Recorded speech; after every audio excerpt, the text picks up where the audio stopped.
ustedes también. Muy bien, entremos en materia. Rolando y Joel, una de las cosas que menciona este curso es asistencia. Y esto está bastante directamente ligado con la palabra asistencialismo. Um, Personalmente, esta no es una palabra que yo utilice en mi diario vivir.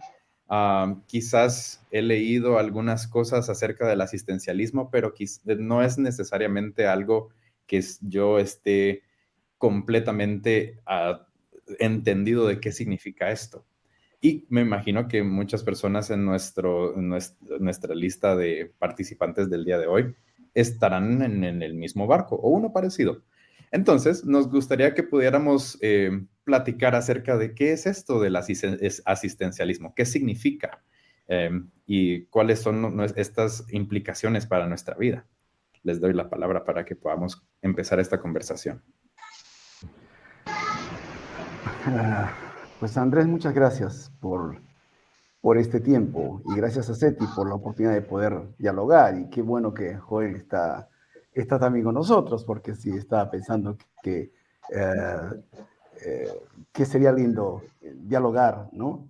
Y sabes, durante el día estuve pensando, se me venían imágenes de personas con quienes hemos transitado en estos años. Como saben algunos, yo soy parte de una organización cristiana que trabaja en el campo de los derechos humanos, que se llama Paz y Esperanza.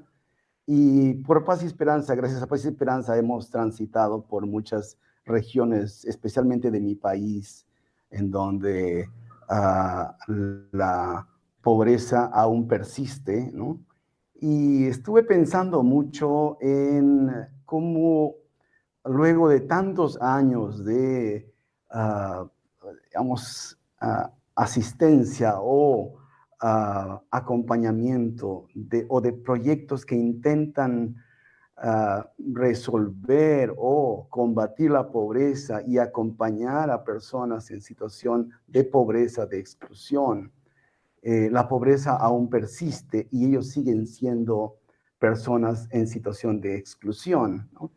Entonces pensé que ahí hay algo que está sucediendo y me vino a la idea de cuando nos acercamos a personas que necesitan de nuestra solidaridad, de nuestro acompañamiento para, digamos, con ellos contribuir a la superación de la pobreza, nos enfrentamos a un tema de cómo me relaciono con el otro, cómo concibo al otro, ¿no?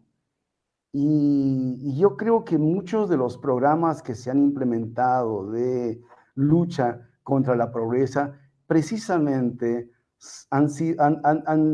digamos, han construido una relación con el otro en donde el otro como sujeto, como diría Pablo Freire, ha sido negado. Esa negación del otro yo lo asocio a una manera de intentar resolver los problemas sociales, digamos, generando dependencia y no protagonismo del otro. Y además, intentando resolver los problemas del otro sin considerar las causas estructurales. Y entonces, lo que vemos en, digamos, en estos procesos, ¿no es cierto?, es una relación muchas veces utilitaria con estas personas. Y curiosamente, yo lo veo reproducido, los medios de comunicación son una representación de lo que somos, ¿no? Acá tenemos un programa de televisión en mi país en donde el conductor lleva todos los fines de semana a personas que están en una situación de indigencia o situación de mucha necesidad y convierte a estas personas en objetos de espectáculo, ¿no? Y entonces allí hay un elemento que a mí me parece que es una reproducción de la manera como a veces nuestros políticos o cierto tipo de organizaciones que intentan resolver o luchar contra la pobreza, ¿no es cierto?, convierten al otro en objeto, que no, digamos, en donde ellos están ausentes en ese proceso de, uh, digamos, trabajar para superar las desigualdades y las inequidades, ¿no? Se me ocurrió esa reflexión ahora con imágenes que me vinieron especialmente de una región en donde yo he transitado en un buen tiempo en la época de la violencia, que es Ayacucho, una zona de mucha pobreza en nuestro país. Pero bueno, le tiro la pelota a Joel. Gracias, Rolando, y gracias, Andrés. Buenas noches a todos y todas en nuestra audiencia. Creo que, bueno, esto primero que nada estoy de acuerdo con lo que acabas de mencionar, Rolando. Creo que eso es básicamente el asistencialismo, ¿no? El crear una dependencia de otra persona a través de cierta ayuda que puede estar dándose, a veces con una muy buena intención. Sí. Y en vez tal vez de mencionar, ya que nos diste un buen panorama de qué es el asistencialismo, es importante decir que el asistencialismo no inicia con una mala intención, ¿no? Con la intención de ir y lastimar a la gente, al contrario, ¿no? Inicia con la buena intención de querer ayudar, de querer involucrarnos en distintos espacios, proyectos en los que podemos ayudar, ¿no? Y ese es el punto, queremos ayudar.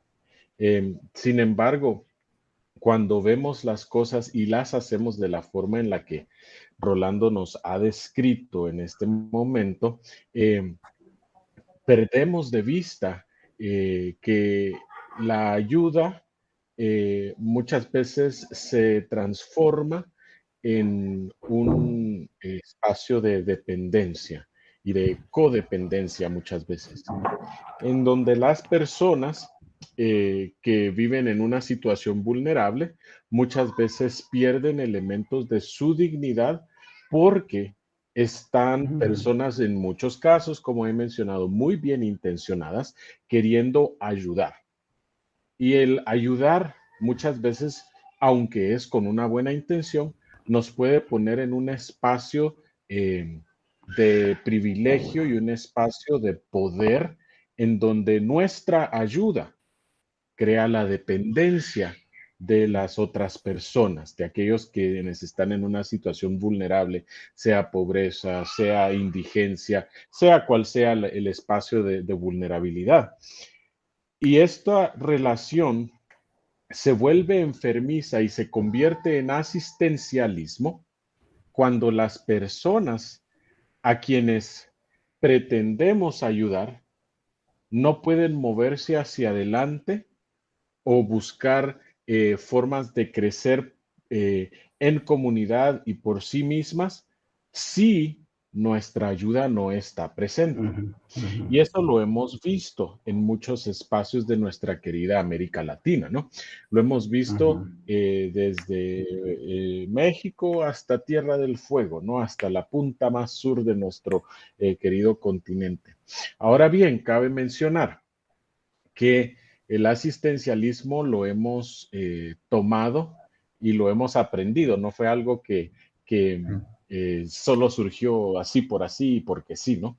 Creo que en muchos casos, en muchos países, y esto lo digo con mucho respeto y amor para quienes han servido en nuestros países latinoamericanos como misioneros, muchas veces en su intención, especialmente aquellos que vienen de el norte, sea de Estados Unidos o Europa, vienen muchas veces con muchas posibilidades de ayuda que terminan creando asistencialismo y dependencia por parte de las personas que estamos trabajando en nuestros espacios, en nuestros contextos, ¿no?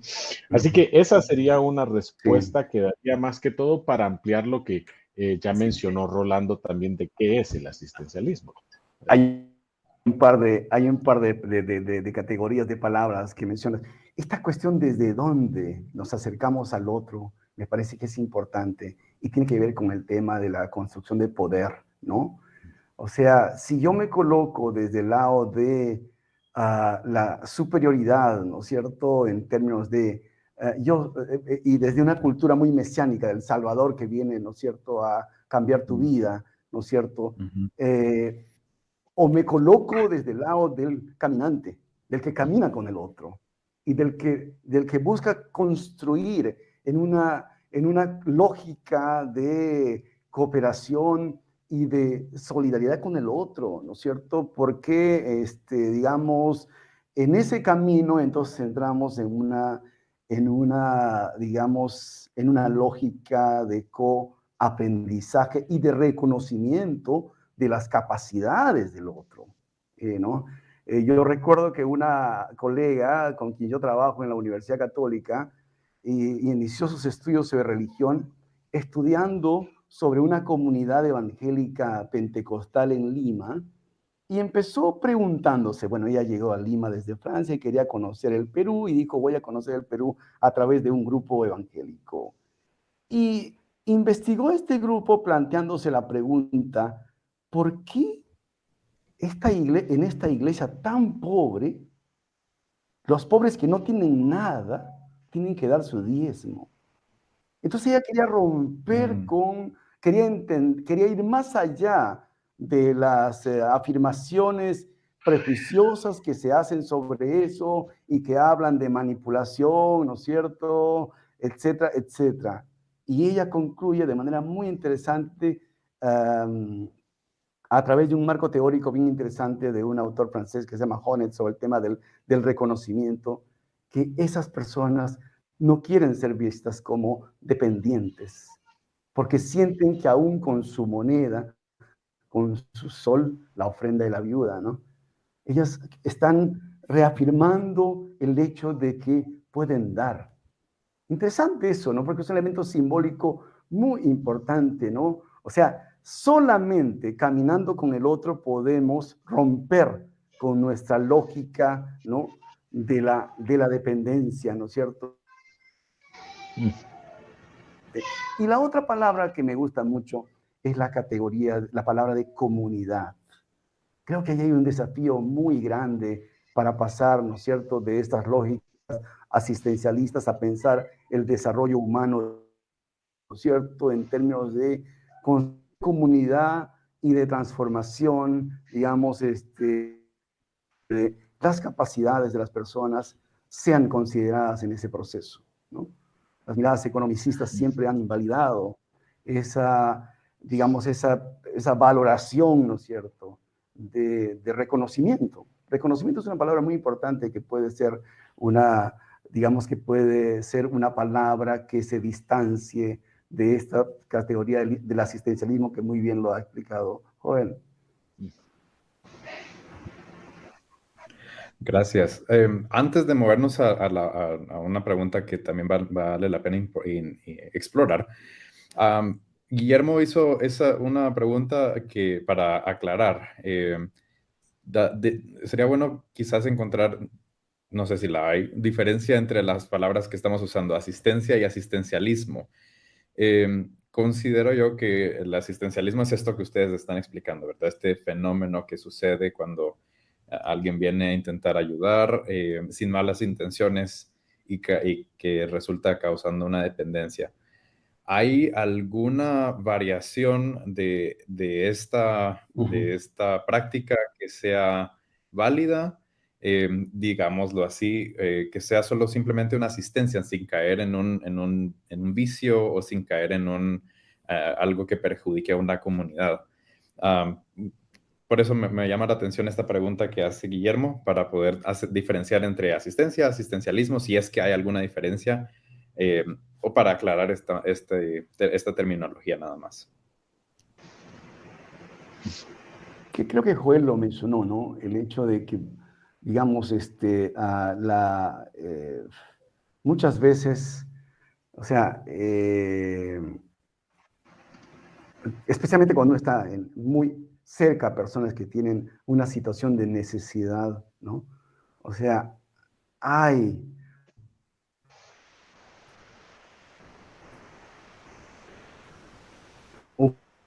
una atención de noble, de solidaridad con las personas. Y dicho sea de paso, muchas de nuestras iglesias, ¿no es cierto?, han creado sus programas diaconales o de servicio, ¿no es cierto?, ayudando al prójimo, dando asistencia, colaborando en situaciones muy concretas, ¿no es cierto?, en una situación de atención en salud, ¿no es cierto?, o así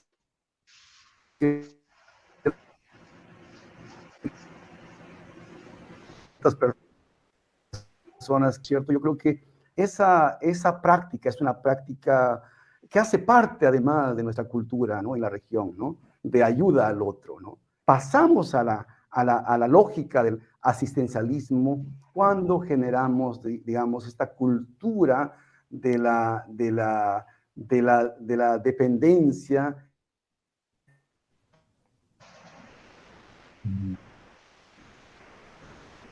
las posibilidades que tienen las personas para, digamos, que sean empoderadas, para que ellas mismas puedan, digamos, también generar digamos, sus propias prácticas de solidaridad con otros, ¿no es cierto? Cuando uno los ve como absolutamente dependientes y además cuando en ese proceso se genera un poder superior frente al otro, estamos generando un problema, digamos, que deriva en esto que estamos llamando existencialismo, ¿no?